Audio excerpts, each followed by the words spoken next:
ગોંડલ તાલુકાના મોટી ખિલોરીમાં નદીમાં આવ્યું ઘોડાપુર વિસ્તારમાં મેઘમહેરથી કોલકી નદી બે કાંઠે વહેતી હવામાન ખાતાની આગાહી મુજબ સૌરાષ્ટ્રમાં વિવિધ વિસ્તારોમાં વરસાદ વરસવાની શક્યતાઓ દર્શાવવામાં આવી હતી। ત્યારે ગોંડલ તાલુકાના ગ્રામ્ય વિસ્તારમાં પણ મેઘમહેરથી નદી તળાવડા છલકાયા હતા। ચોમાસાની સિઝનમાં છેલ્લા 2 દિવસથી સૌરાષ્ટ્રમાં કેક ભારે તો કેક ધીમી ધારે મેઘ વર્ષા થઈ રહી છે। ત્યારે મોટી ખિલોરી નજીકના ગામોમાં પણ સારા વરસાદની મેઘમહેરથી નદી નાળા છલકાઈ ગયા છે। પૂના બીજા રાઉન્ડમાં સતત 2 દિવસથી વરસતા વરસાદથી નવા નીર સાથે નદી છલકી રહી છે। મનમોહક દ્રશ્ય નિહાળવાનો લાભ ગ્રામજનો લઈ રહ્યા છે। હાલ રાહદારી લોકોની સૂચના સાથે પોલીસ પ્રશાસન દ્વારા યોગ્ય પગલાં ભરી લોકોને મોટી ખિલોરીથી વાસાવડ જતા આ રસ્તા પર ન ચાલવા જણાવવામાં આવ્યું હતું। જો કે ટૂંક સમય પહેલા આ કોલકી નદી પર જ એક વાહન તણાઈ ગયું હતું, જેમાં 3 લોકોએ પોતાનો જીવ ગુમાવ્યો હતો। જે કેસ ગુજરાતી સાથે મહેશ ગોંડલિયા, મોટી કુકાવા।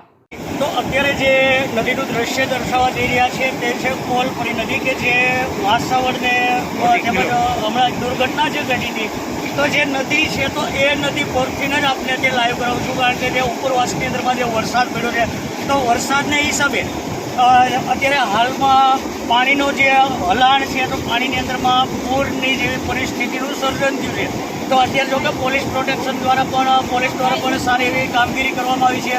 કોઈ આ નદીના પુલ ઉપરથી ચાલે નહીં તો તે બાબતે પણ અત્યારે પબ્લિકને સચેત કરવામાં આવે છે, કારણ કે અત્યારે તમે જોઈ શકો છો કે કયા ટાઈપથી પાણી અત્યારે ચાલે છે। કેમેરામેનને વિનંતી કરું, સેજ બતાડી દો કે કઈ ટાઈપથી અત્યારે હલાણ અને પાણીની અંદરમાં દેખાય છે।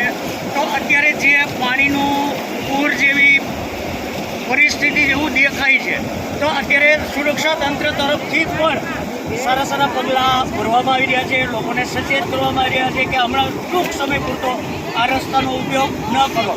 જે કે ન્યૂઝ સાથે મહેશ ગોંડલિયા, કુકાવા।